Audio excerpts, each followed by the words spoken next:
এ সোনা মানিকেরা ওগো আমার আব্বাজি মুসলমান ভাইরা আল্লাহ পাক আল্লাহ তাআলা বলছে ওগো আমার বান্দা বান্দিরা সবাইকে একদিন অন্ধকার কবরে চলে যেতে হবে অন্ধকার কবরকে যদি তোমরা ভয় করো অন্ধকার কবরকে তোমাদের ধ্যানে যদি মহব্বত রাখো এ বাবাজি মুসলমান ভাইরা এ সোনা মানিকেরা কাল কিয়ামতের ময়দানে জাহান্নামের আগুনের কত তেজ হবে জানেন বাবা কিয়ামত এমন একটা বাবাজি একটা সহ্য আপনার কিনা একটা দিন যেই দিন আপনার কিয়ামত হবে সেই দিন আপনি আফসোস করে বলবেন গো আল্লাহ আমি কেন নামাজ পড়িনি আমি কেন রোজা করিনি আমি কেন ভালো পথে চলিনি আমি কেন নবীকে মহব্বত করিনি আমি কেন নবীর পথে দুরূদ পড়িনি আমি কেন নবীর পথে সালাতু সালাম পড়িনি এ বাবাজি মুসলমান ভাইরা ওগো আমার সোনা মানিকেরা কবরকে যারা ভয় করে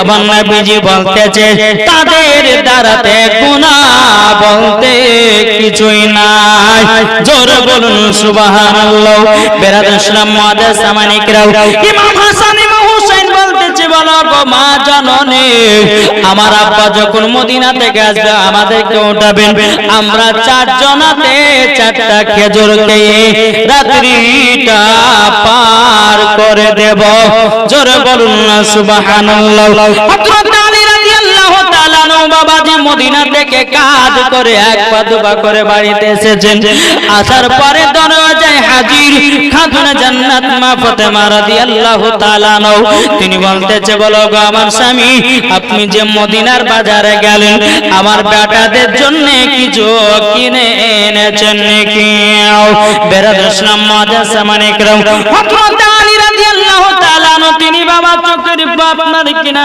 চোখ কানা আপনার নিচে দেখে নামায়া নিয়েছে হযরত আলী চোখের পানি ফেলা কান্না করতেছে মা ফাতেমা রাদিয়াল্লাহু তাআলা নও তিনি বলতেছে বলো গো আমার স্বামী আপনি কান্না করছেন কেন হযরত আলী বলতেছে বলো গো আমার বিবি আমার বেটাদের জন্য মদিনাতে গেলাম কোনো কাজও পেলাম না আমার বেটাদের জন্য খাবারও আনতে পারলাম না জোরে বলুন এ বাবাজি মুসলমান ভাইরা ওগো আমার সোনা মানিকেরা সব কিন্তু মামা আল্লাহর পরীক্ষা কার পরীক্ষা আল্লাহর পরীক্ষা বাবা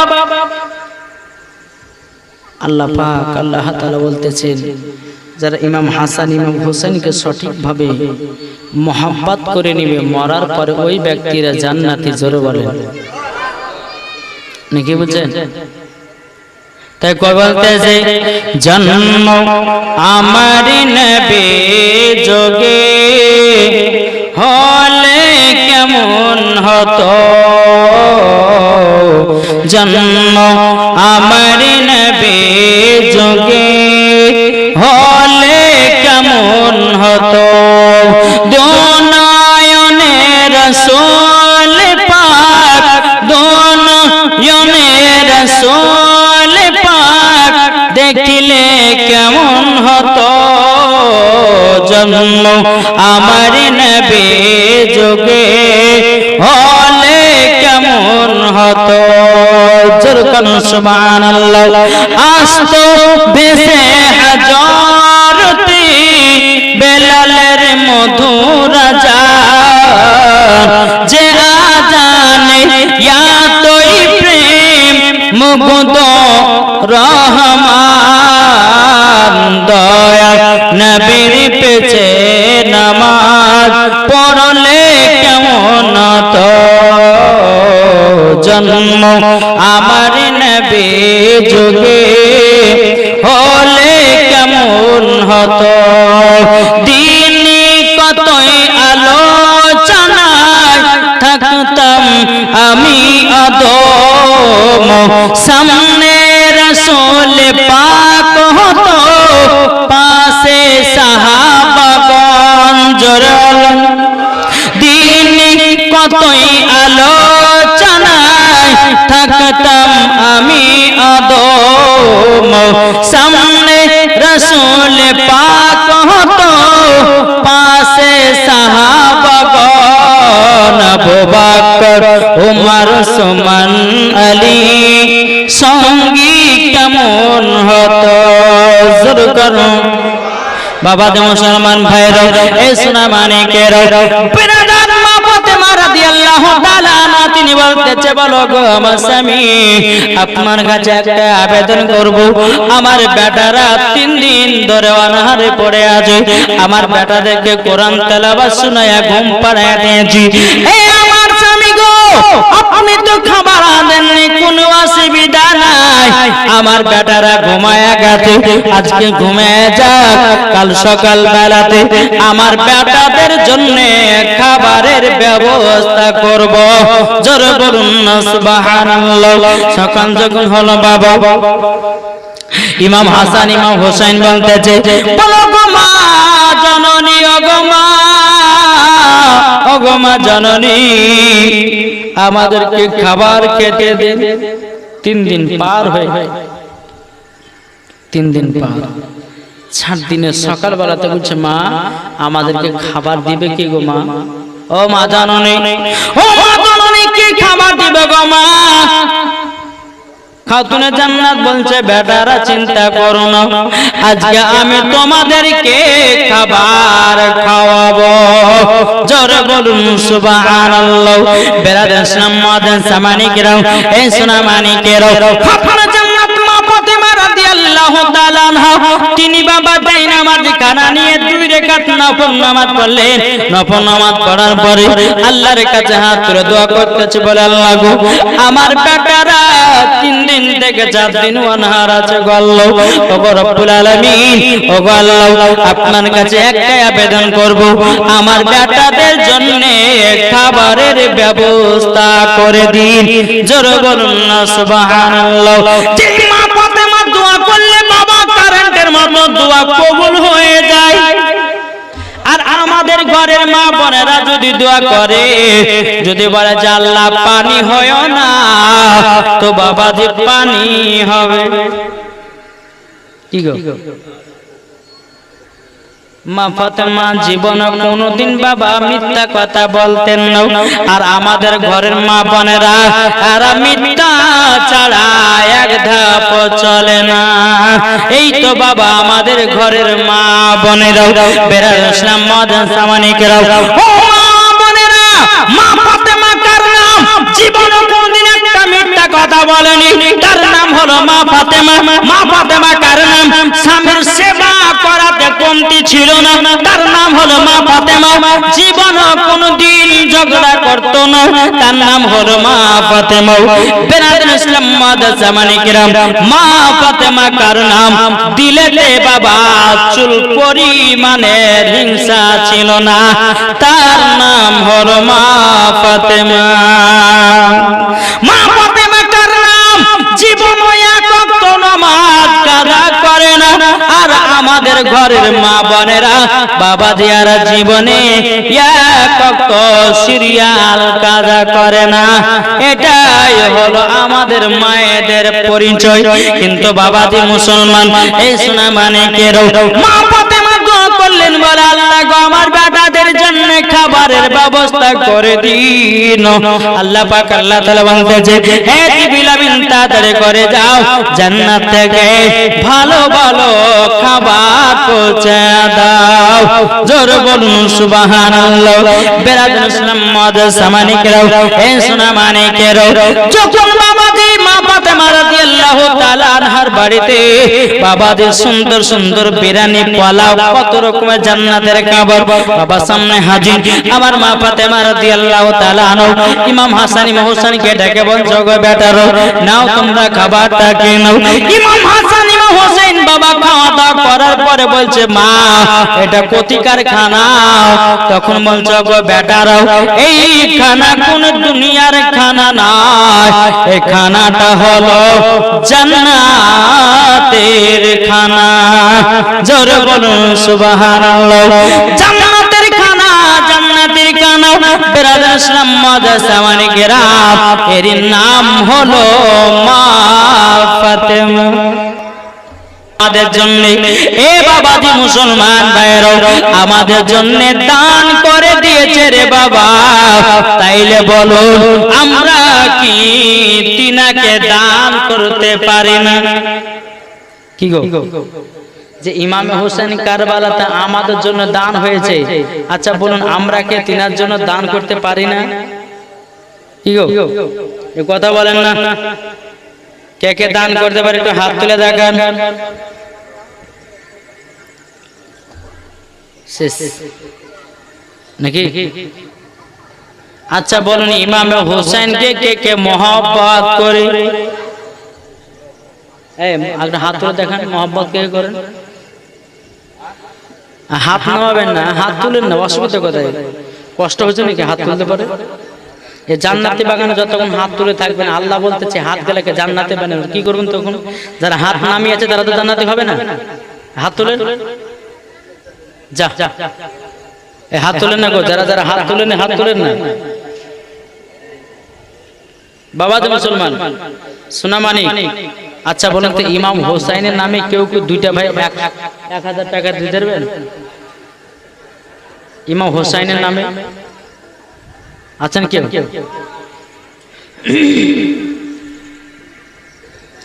বলতে যে মা ফাতেমার নয়ন মনি হযরত আলীর জান, ইমাম হোসাইন শহীদ হলো কারবালার ময়দান। ইমাম হোসাইন শহীদ হলো কারবালার ময়দান। মা ফাতেমার নয়ন মনি হযরত আলীর জান, ইমাম হোসাইন শহীদ হলো কারবালার ময়দান। বিশ্ব নবীর জওয়ানে কারবালার বয়ানে, বিশ্ব নবীর জওয়ানে কারবালার বয়ানে আওলাদে রাসূল শহীদ হলো হাদিসে প্রমাণ। ইমাম হোসাইন শহীদ হলো কারবালার ময়দান। মা ফাতেমার নয়ন মনি হযরত আলীর জান, ইমাম হোসাইন শহীদ হলো কারবালার ময়দান। ইমাম হাসান ইমাম হোসাইন বলে ও গো নানা জান, ঈদের নামাজ পড়তে যাব নতুন পোশাক দাও। দয়াল নবী দোয়া করলেন ও গো রব্বানা, জান্নাত হতে কুদরতেরি পোশাক পাঠাও না। লাল সবুজে সেই পোশাকে, লাল সবুজে সেই পোশাকে কারবালার সাপ, ইমাম হোসাইন শহীদ হলো কারবালার ময়দান। মা ফাতেমার নয়ন মনি হযরত আলীর জান, ইমাম হোসাইন শহীদ হলো কারবালার ময়দান। আল্লাহুম্মা সাল্লি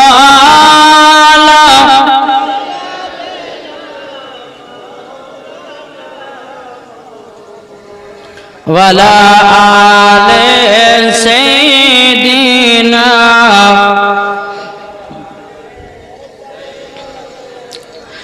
মাওলানা মুহাম্মদ সাল্লাল্লাহু তাআলা আলাইহি সাল্লাম। বাবাজি চলুন, একদিন ইমাম হাসান ইমাম হোসেন বাবাজি ধুলা নিয়ে খেলা করছে।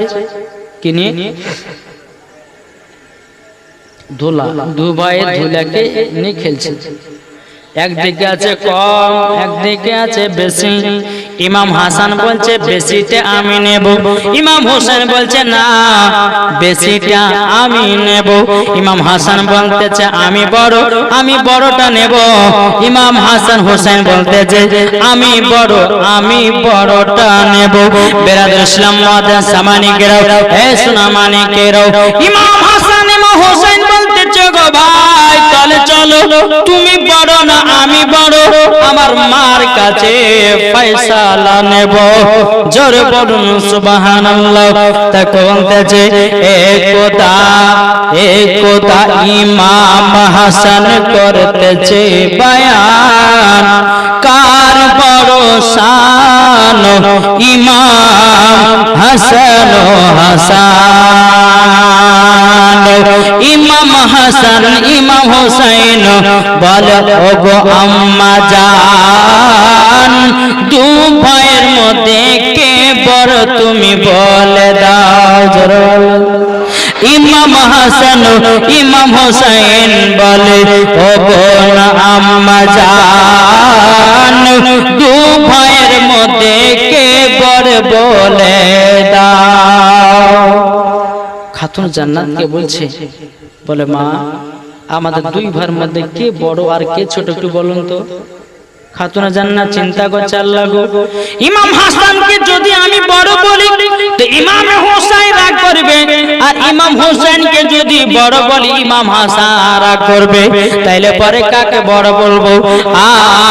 বেরাদুল ইসলাম মাদান সামানি কিরাম, খাতুন জান্নাত বলতেছে বলো আমার বেটারা তবে শুনে নাও তোমরা দু ভাই সমান সমান। ইমাম হাসান ইমাম হোসেন বলছো গো মা জানো আমরা প্রমাণ নিতে চাই গো মা।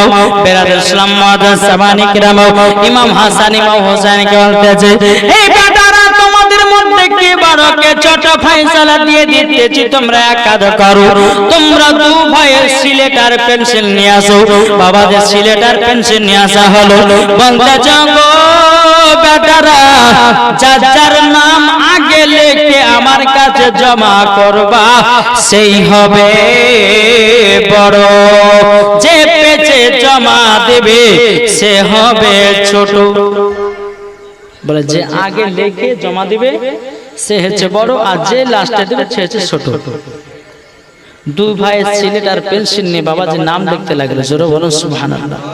নাম লিখতে লিখতে দুই ভাইয়ের নাম একসঙ্গে বাবা লেখা হয়ে গেল। জোরে বলেন দুই ভাই যাব নাম লেখাও, দোনো ভাই কি করেছে সিলেট আর পেন্সিল মা জননীকে একসঙ্গে জমা করে দিয়েছে। মা আপনি বলুন কে বড় আর কে ছোট? খাতুন জান্নাত বলতেছে আল্লাহ গো যদি আমার বড় বেটা ইমাম হাসানকে যদি বড় বলে ইমাম হোসেন রাগ করবে, আর ইমাম হোসেনকে যদি বড় বলি ইমাম হাসান রাগ করবে। না না বলা যাবে না। এই বেটারা আমি তোমার মা ফয়সালা দিয়ে দিলাম, তোমরা দুই ভাই সমান। জোরে বলেন তোমরা দু ভাই সমান সমান। বেরাদুল ইসলাম মাদান সামানি কিরাম হে সোনা মানিকেরা, ওগো আমার আব্বাজি মুসলমান ভাইরা, যখন বাবা যে কথা বলো গো মা ও মা জননী তোমার ফয়সালা কেমন কেমন লাগে? আমার খাতুন জান্নাত বলছো গো ইমাম হাসান ইমাম হোসেন তোমরা এক কাজ করো। বলে কি কাজ? বলে কাজটা হলো এটা, তোমরা চলে যাও তোমার আব্বাজির কাছে, তোমার আব্বা ফয়সালা দিবে কে বড় আর কে ছোট। বাবাজি ইমাম হাসান ইমাম হোসেন হযরত আলীর কাছে গেলে বলে আব্বা গো আমাদের মধ্যে কে বড় কে ছোট বলে দাও। হযরত আলী মনে মনে চিন্তা করে আল্লাহ গো যদি ইমাম হাসানকে যদি বড় বলি ইমাম হোসেন রাগ করবে, ইমাম হোসেনকে যদি বড় বলি ইমাম হাসান হয়তো রাগ করবে। না না না না না আমি দুই বেটার মধ্যে কাউকে বড় ছোট বলতে পারবো না।